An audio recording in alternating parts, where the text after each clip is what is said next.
Hi friends, welcome to our channel Nellore రుచులు and vlogs. ఈరోజు మన ఛానల్లో టొమాటో చట్నీ రెసిపీని చూపించబోతున్నానండి. చాలా సింపుల్గా అయిపోతుంది.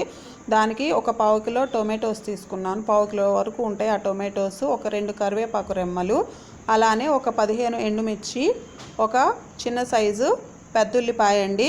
అందులో కూడా నేను ఒక సగం ఉల్లిపాయను మాత్రమే వేస్తాను. ఇంకా కొంచెం చింతపండు. ఈ చింతపండు కొంచెం చింతపండు అయితే మనకు సరిపోతుంది. ఇంకా ఒక 4 వెల్లుల్లి రెమ్మలు, అలాగే ఒక చిన్న అల్లం ముక్క. ఆ మాత్రం సరిపోతుందండి. అల్లం ముక్క పీల్ ఆఫ్ చేసుకొని పెట్టుకోవాలి. డైజెషన్కి కూడా అల్లం ముక్క చాలా మంచిది కదా. కొత్తిమీర.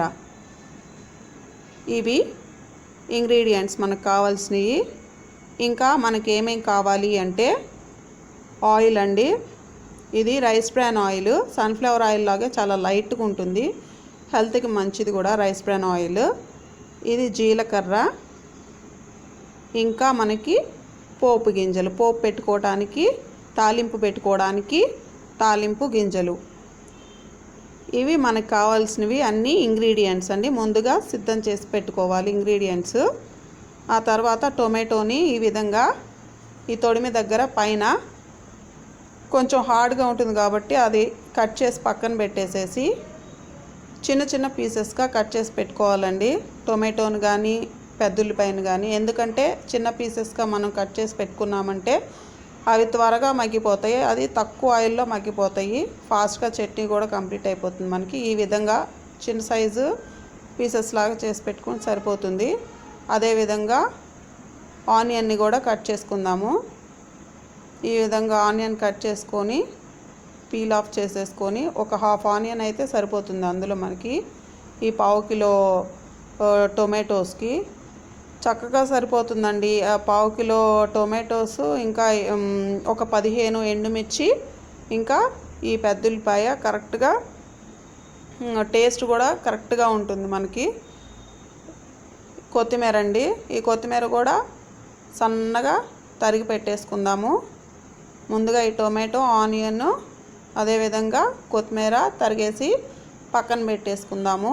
ఆ తర్వాత మందపాటి గిన్నె తీసుకొని ఈ విధంగా పొయ్యి మీద పెట్టి స్టవ్ వెలిగించుకొని ఒక స్పూను ఆయిల్ వేసుకుంటే సరిపోతుంది. కొంచెం సిమ్లోనే పెట్టుకొని చేసుకుందాం. ముందుగా సన్నగా తరిగి పెట్టుకున్న టొమాటో ముక్కలని వేసేసాము. వేసిన తర్వాత టొమాటో ముక్కల్ని కొంచెం అట్లాగా గేటుతోటి కలిపేసుకొని కొంచెం మగ్గనివ్వాలండి.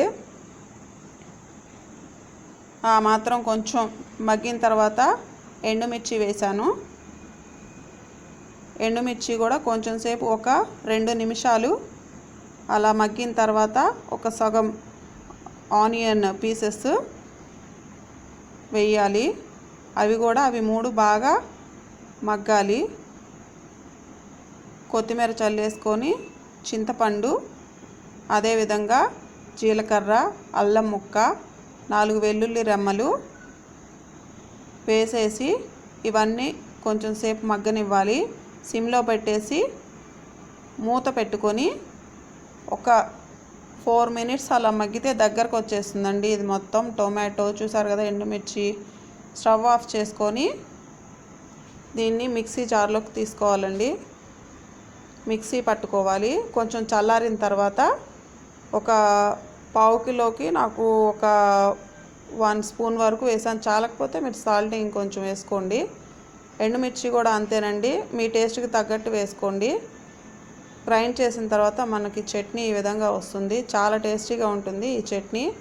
ఇది వచ్చేసి మనం రైస్లో తినొచ్చు, ఇంకా ఇడ్లీ, అట్టు ఇలాంటి వాటిల్లో మనం ఉప్మాలో తీసుకోవచ్చు ఈ చట్నీని. దీన్ని ఒక బౌల్లోకి తీసుకుంటున్నాను. ఈ బౌల్లోకి తీసుకున్న తర్వాత దీంట్లో కొంచెం పోపు పెట్టుకుందామండి.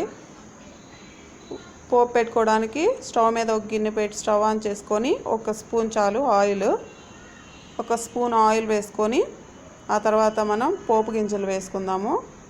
పోపు గింజలు చక్కగా వేగుతున్నాయి. వేగిన తర్వాత కరివేపాకు, దాన్ని కూడా నేను తుంచి వేస్తానండి. మంచి ఫ్లేవర్ వస్తుంది, అలా తుంచి వేయండి. కొంచెం కలిపెడదాము. సరిపోతుంది, మాడకుండా తాలింపు. చక్కగా తాలింపు వేగిన తాలింపుని చట్నీలో యాడ్ చేసుకుందాము. చాలా గుమగుమలాడిపోతుందండి, మంచి ఫ్లేవర్ వస్తుంది ఇప్పుడే. ఆ విధంగా మన టొమాటో చట్నీ రెడీ అయిపోయింది. నా ఛానల్ మీకు నచ్చితే మన ఛానల్ని లైక్ కొట్టండి, షేర్ చేయండి, అలాగే సబ్స్క్రైబ్ చేసుకొని పక్కనే ఉన్న బెల్ ఐకాన్ని యాక్టివేట్ చేసుకోండి.